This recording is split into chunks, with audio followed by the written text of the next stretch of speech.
Hi everyone. तो आज discuss करेंगे आईडीएफसी फर्स्ट बैंक लिमिटेड को। आईडीएफसी फर्स्ट बैंक का Q4 के नंबर्स आ गए हैं। ठीक है, नंबर्स इनके आ चुके हैं। इसके बाद में स्टॉक में थोड़ी गिरावट देखी गई। कल के दिन स्टॉक लगभग 3.7% से गिरा हुआ था और बहुत लोगों ने ये क्वेश्चन पूछा कि क्या स्टॉक यहाँ से और गिर सकता हैगा? क्या रिजल्ट थोड़ा खराब आया हैगा? तो क्या रिजल्ट के अंदर प्रॉब्लम है, वो चीज़ डिस्कस करेंगे। लॉन्ग टर्म व्यू क्या बन सकता है, स्टॉक को खरीदना है, नहीं खरीदना है, वो डिसीजन आप खुद लेंगे। मेरी कोशिश रहेगी मैं आपको एक अच्छी क्लैरिटी दूँ स्टॉक के अंदर, इसके फंडामेंटल्स के बेसिस के ऊपर। इसकी कॉन्फ्रेंस कॉल है यहाँ पर। ये मैंने पूरी कॉन्फ्रेंस कॉल सुनी है, 1 घंटा 20-30 मिनट की पूरी कॉन्फ्रेंस कॉल है ये। और अच्छी कॉन्फ्रेंस कॉल है, काफ़ी सारे अच्छे पॉइंट्स हैं इनके आरओई के ऊपर, इनके कॉस्ट टू इनकम रेशियो के बारे में बात हुई है। मिस्टर वैद्यनाथन का क्या व्यू है नेक्स्ट 5 इयर्स का, वो सारी चीज़ें हम डिस्कस करेंगे। वीडियो जो होगा एजुकेशन पर्पस के लिए ही है। कोई भी बाय सेल की रिकमेंडेशन मेरी तरफ से नहीं होगी। बाय करना है, सेल करना है, आप अपना डिसीजन खुद लेंगे। अपने फाइनेंशियल एडवाइस से डिस्कस करने के बाद लेंगे। तो वीडियो को शुरू करते हैं, सीधे से Q4 के नंबर्स को डिस्कस करते हैं और यहाँ पे थोड़ा समझना आपको ईज़ी होगा। जैसे कि क्वार्टरली इनकम स्टेटमेंट है इसका, कि इंटरेस्ट इनकम कितना कमाया बैंक ने पिछले साल। 1 साल पहले Q4 2023 के अंदर 6424 किया था, यहाँ पे 8219 करोड़ किया है। 28% की ग्रोथ है, बहुत अच्छी ग्रोथ है। इंटरेस्ट एक्सपेंस मतलब कि आपने जो मार्केट से पैसा उठाया, आपने जो बॉन्ड लिए मार्केट से, बिकॉज़ बैंक बाहर से पैसा लेकर के आगे कस्टमर को लोन देता हैगा। तो जब बाहर से पैसा ले रहे हो तो आपको उनको कुछ इंटरेस्ट भी देना पड़ेगा ना। तो इस बार 5% से वो खर्चा बढ़ गया हैगा 3750। क्यों? क्योंकि देखो, एक तो इंटरेस्ट कॉस्ट बढ़ गई है, तो उसपे बैंक का कोई कंट्रोल नहीं है। आपको जो पैसा देना है वो देना है। दूसरी चीज़, बैंक ने जो है कुछ अपने जो लेगेसी लोन्स थे जो बहुत महँगे थे, उनको बैंक धीरे-धीरे करके बंद करता जा रहेगा। काफ़ी हद तक इन्होंने क्लोज़ भी कर दिए, थोड़ा ही पोर्शन उसका बचा हैगा। तो इसीलिए वो 5% आपको दिख रहेगा और ये बाकी सारे बैंक्स के साथ भी है, तो कोई बड़ी बात नहीं है इसके अंदर। फी एंड अदर इनकम में इन्होंने 1181 करोड़ कमाया था, यहाँ पे 1610 करोड़ कमाया है। 36% की ग्रोथ है, बहुत ही हेल्दी ग्रोथ है, अच्छी ग्रोथ है।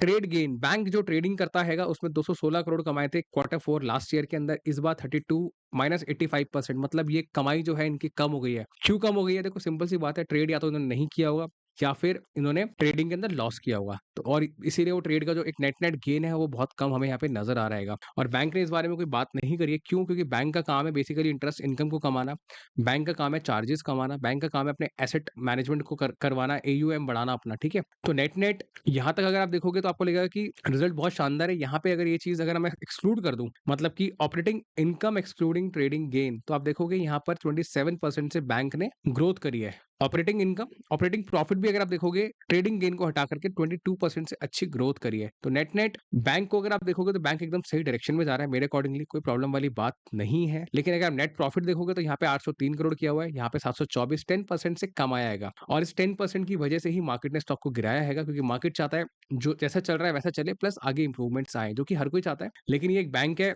और अभी ये एकदम स्टार्टिंग फेज का बैंक है। इनको 5 साल अभी हुए हैं, लेकिन स्टिल ये काफी, इनकी जो मार्केट कैप है बहुत छोटी है अभी। ठीक है, अगर आप इसकी मार्केट कैप देखोगे तो 58,000 करोड़ की है और आप इसको कंपेयर करोगे अगर एचडीएफसी के साथ में, तो एचडीएफसी की मार्केट कैप 11 लाख करोड़ से ज्यादा की है। आईसीआईसी की 8 लाख करोड़ से ज्यादा है, यहाँ पे 3,60,000 है। ठीक है, तो यहाँ पे आईडीएफसी बहुत छोटा है अभी और इसीलिए भी आप देख सकते हो यहाँ पर, अगर इन्होंने यहाँ पे प्रॉफिट आफ्टर टैक्स कम भी किया तो मुझे लगता है अगर लॉन्ग टर्म व्यू के हिसाब से किसी का व्यू है तो इतनी कोई प्रॉब्लमेटिक बात नहीं है। क्यों? क्योंकि बैंक बाकी की सभी चीजों के अंदर अच्छी परफॉर्मेंस दे रहा है। बाकी की जो मेन इनकी कोर इनकम्स है वहां पे अच्छी परफॉर्मेंस आ रही है। अब बात करते हैं इनकी कॉस्ट टू इनकम रेशियो के बारे में, क्योंकि ऑफ कोर्स वो भी कहीं ना कहीं थोड़ी सी बड़ी हैगी। तो ये है वो slide cost to income ratio की। यहाँ पे आप देखो, बैंक जब FY19 के अंदर Q2 मर्जर हुआ था, प्री मर्जर 95% की कॉस्ट थी। इसका मतलब ये होता है कि आप कितना खर्चा कर रहे हो पैसा कमाने के लिए। तो 95% पैसा यहाँ खर्च हो रहा था, घटते घटते 72% पे आया लास्ट ईयर और इस बार 72.9%, मतलब 0.5 से बढ़ के 0.9 हो गया, 0.4 से ये बढ़त हो गई इसके अंदर। और कॉन्फ्रेंस कॉल में बहुत डिस्कशन हुआ, आधे घंटे इसी के बारे में बात हुई कि कॉस्ट टू इनकम रेशियो क्यों बढ़ गया, क्या प्रॉब्लम है। तो देखो, मुझे लगता है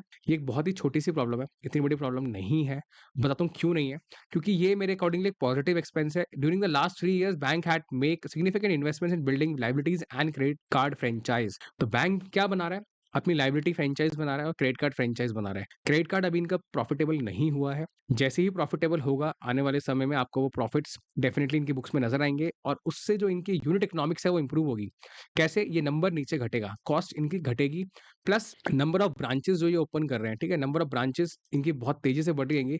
अगर आप यहाँ पे देखोगे इनकी गाइडेंस 2.0 के अंदर, यहाँ पे 897 ब्रांचेस हैं इनकी अभी तक और पिछले साल मतलब दिसंबर तक, और आगे जाकर के इनकी ब्रांचेस 5 साल में 1700 से 1800 हो जाएगी, मतलब 2x डबल ब्रांचेस होंगी। जब डबल ब्रांचेस होंगे तो कस्टमर भी डबल होगा, ठीक है, आपको एक ऑपरेटिंग लेवरेज मिलेगा। प्लस आगे जाकर के जरूरी नहीं है कि बैंक सारी ही ब्रांचेस ओपन कर दे, 1700-1800 जितना इन्होंने मेंशन किया है, हो सकता है ना भी करे। क्यों? क्योंकि सब कुछ धीरे धीरे टेक्नोलॉजी ड्रिवन होता जा रहा है। कस्टमर सारा कुछ ऑनलाइन कर ले रहे हैं, सिर्फ पैसा जमा करने के लिए ब्रांच में जाना पड़ता है, वरना आजकल सर्कुलर फ्लो ऑफ इनकम के जरिए बैंक में पैसा आता है और बैंक से ही कट जाता है आगे जब हम पे करते हैं किसी को। तो नेट नेट यूनिट इकोनॉमिक्स बहुत इंप्रूव होने वाली है। कासा डिपॉजिट्स इनके बढ़ गए हैं 75% से आगे सीएजीआर से और ग्रोथ की इनको उम्मीद है। 2,85,000 जैसे कि इनके बढ़ेंगे आगे जाकर के। तो ये सारी चीज़ें जो है ना लॉन्ग टर्म की हैं। बैंक इनको लेके बहुत पॉजिटिव है। मिस्टर वैद्यनाथन इनको लेकर के बहुत पॉजिटिव है। उनके अकॉर्डिंगली अचीव कर लेंगे और मेरे अकॉर्डिंगली भी ये चीज़ें अचीव हो जाएँगी। जैसे मैंने आपको बताया इसकी मार्केट कैप बहुत छोटी है प्लस आईडीएफसी फर्स्ट बैंक अपने आप में एक ब्रांड बन चुका हैगा और ब्रांड होने का फ़ायदा ये होता है देखो कस्टमर आपको ट्रस्ट करता है। इनकी एप्लीकेशन जो है वो बहुत सॉलिड है। एप्लीकेशन सॉलिड क्यों है? इन्होंने अपनी कॉन्फ्रेंस कॉल में खुद बोला है कि अगर आप हमारी बैंक के कस्टमर नहीं भी हो तो भी आप हमारी एप्लीकेशन को एक बार चला करके देखो। आपको यूज़र इंटरफेस समझ आएगा। आपको सारी चीज़ें समझ आएगी कि बैंक कितना सॉलिड काम कर रहा है। नंबर 1 ऐप है ये प्लस ये खुद को ऑफ कोर्स एक यूनिवर्सल बैंक बोलते हैं। क्यों बोलते हैं? क्योंकि देखो इनकी वाइड रेंज ऑफ प्रोडक्ट्स हैं। Retail, SME, rural, corporate, trade, CMS इन सभी चीज़ों के अंदर बैंक डील करता हैगा। अब एक और इंपॉर्टेंट चीज़ क्या बैंक के एनपीए बढ़ गए हैं क्योंकि एनपीए क्या होता है नॉन परफॉर्मिंग एसेट्स। वो पैसा जो बैंक रिकवर नहीं कर पा रहा है। अगर आप यहाँ पे देखोगे मार्च 2024 के अंदर इनका एनपीए कितना आ रहा है 0.44% का आ रहा है और एसेट क्वालिटी इनकी बहुत अच्छी है और 1.4 के इनके जीएनपीएस हैंगे। ये वाला नंबर जो है ओवरऑल बैंक का इसमें इंफ्रा के नंबर्स भी हैं और इंफ्रा को बैंक हटा रहा है तो इसलिए ऑफ कोर्स इंफ्रा को हमें कंसीडर करने की जरूरत नहीं है क्योंकि ग्रेजुअली वो आपको आगे बुक्स में नजर नहीं आएगा उस पर बैंक डिसकंटिन्यू कर रहा है। लेकिन एसेट क्वालिटी अगर देखोगे 0.44% की आती है रिटेल रूरल और एसएमई के अंदर। तो ये बहुत अच्छी चीज है। ये काफी स्ट्रॉन्ग है। यहाँ पर ये नंबर काफी सॉलिड नजर आता है मेरे को। तो नेट नेट इनके एनपीएस भी अच्छे हैं। एनपीए में कोई प्रॉब्लम नहीं है। तो प्रॉब्लम है कहाँ पे? प्रॉब्लम कहीं पर भी नहीं है मेरे अकॉर्डिंगली। जिसका लॉन्ग टर्म का व्यू है उसके लिए स्टॉक अच्छा हैगा। मैं कोई आप लोगों को करोड़पति बनने की कोई स्कीम नहीं बेच रहा हूँ। बैंक को तारीफ करने के मुझे कोई पैसे वैसे नहीं मिले हैं। जो सारी चीजें हैं किसी का व्यू अगर 5 इयर्स का है क्योंकि बैंक की गाइडेंस 5 इयर्स की है। मैंने पिछली वीडियो में आप लोगों को ये बोला था कि जिसका व्यू 5 इयर्स 10 इयर्स का है अगर आप एक अच्छी एसआईपी करने के लिए स्टॉक्स देख रहे हो तो आप इसको कंसीडर कर सकते हो। अपने फाइनेंशियल एडवाइस से आप डिस्कस कर सकते हो कि क्या ये स्टॉक पोर्टफोलियो में ऐड किया जा सकता है। अगर है तो डेफिनेटली मुझे लगता है आप लोगों को होल्ड करना चाहिए। बहुत ही अच्छा स्टॉक है लॉन्ग टर्म व्यू के हिसाब से। क्यों? क्योंकि इंडिया की जो पर कैपिटा इनकम है ग्रेजुअली बढ़ेगी। अगर आप इंडिया की ग्रोथ में बिलीव करते हो, इंडिया की जीडीपी ग्रोथ में बिलीव करते हो, तो आपको बैंकिंग के अंदर भी बिलीव करना पड़ेगा क्योंकि बैंक का बढ़ना बहुत जरूरी है इंडियन इकोनॉमी के बढ़ने के लिए। क्योंकि बैंक जो है किसी भी इकोनॉमी का बैकबोन होता है। तो आईडीएफसी फर्स्ट बैंक बहुत छोटा है, आगे जाकर के बहुत ग्रो करने वाला है। प्लस इनके पास ना इंप्रूवमेंट का बहुत स्कोप है। देखो इंप्रूवमेंट के स्कोप का मतलब होता है कि इनकी जितने भी इनके एक्सपेंसेस हैं, जैसे इनका भी क्रेडिट कार्ड का बिजनेस प्रॉफिटेबल होगा, इनके ब्रांचेस जो है और ऑपरेटिंग लेवरेज पे आएंगे। ठीक है, जो ऑपरेटिंग लेवरेज हम जिसको कहते हैं कि और प्रॉफिटेबल हो जाएंगे धीरे धीरे क्योंकि खर्चा नीचे आएगा, नंबर ऑफ कस्टमर्स ऊपर जाएंगे, प्लस न्यू कस्टमर्स आएंगे, उनका पैसा जो इनके पास में आएगा। यहाँ पे आप देख सकते हो डिपॉजिट्स इनके बढ़ रहे हैं। तो सारी चीजें बैंक के साथ में पॉजिटिव हो रही हैं। तो net net cost to income ratio जो है वो घटेगा और यूनिट इकोनॉमिक्स इंप्रूव होगी। यही सारी चीजें हैं। अगर आप इनकी बाकी डिपॉजिट्स एंड बोरिंग्स को देखोगे तो ये बहुत इंपॉर्टेंट चीज है। बैंक पैसा ला कहाँ से रहा है? देखो legacy long term bonds bank ने घटा दिए क्योंकि डेफिनेटली लेगेसी वाले के अंदर जो ब्याज की दर होगी ज्यादा होगी।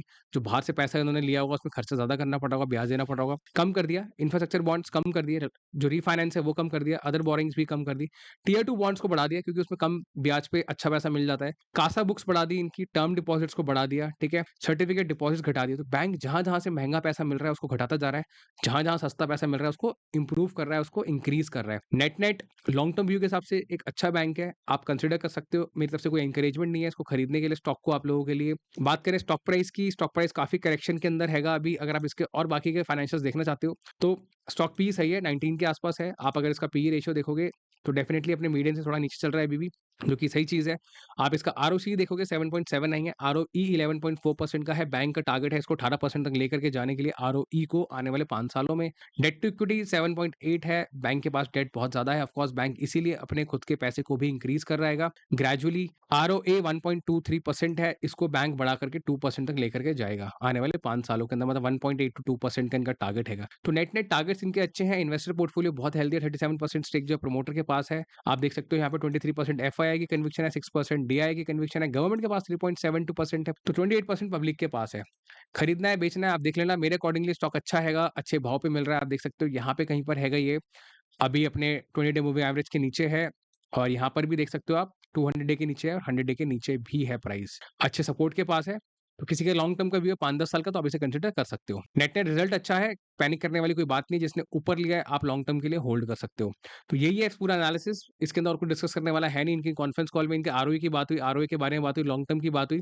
बाकी कोई चैलेंजेस है नहीं। बैंक खुद ही सारी इंप्रूवमेंट्स करता जा रहा है। बैंक खुद ही अफर्मेटिव है। मैनेजमेंट बहुत पॉजिटिव है बैंक की परफॉर्मेंस को लॉन्ग टर्म में देखते हुए, लोन्स एंड एडवांसेस को इंप्रूव करते हुए। तो सारी चीजें इंप्रूवमेंट की तरफ जा रही हैं। तो उस चीज को देखते हुए इतनी कोई प्रॉब्लम वाली चीज मुझे कोई नजर इसके अंदर नहीं आई। ठीक है, तो अगर आपको वीडियो में इन्फॉर्मेटिव लगी हो, आपको हेल्पफुल इन्फॉर्मेशन मिली हो तो प्लीज इन्फॉर्मेटिव हेल्पफुल लिखें। आपको कोई और सुझाव देना है वो ज़रूर लिखिए। मेरे चैनल पे आपको और भी अच्छी वीडियोज़ मिल जाएँगी अगर आप लॉन्ग टर्म के लिए कोई स्टॉक्स देख रहे हो और इनमें से कोई भी स्टॉक्स अगर आपके पोर्टफोलियो के अंदर है तो वो वीडियो आप ज़रूर देखना क्योंकि मैंने काफ़ी कुछ उसमें कवर किया हुआ है। हम कॉन्फ्रेंस कॉल को कवर करते हैं, कंपनी के लॉन्ग टर्म पर्सपेक्टिव को हम लोग कवर करते हैं, किस तरीके से कंपनी आगे परफॉर्म करेगी वो सारी चीज़ें। प्लस आप मार्केट में अगर नए हो तो how to make big money in bull run ये वीडियो ज़रूर देखना और ह्यूज फॉल अहेड अगर कभी भी फॉल आता है बाज़ार में तो आपको क्या करना चाहिए वो सारी चीज़ें मैंने इन 2 वीडियोज़ में समझा रखी हैं। तो इस वीडियो के लिए इतना ही, मिलते हैं अगली वीडियो में। Thank you so much.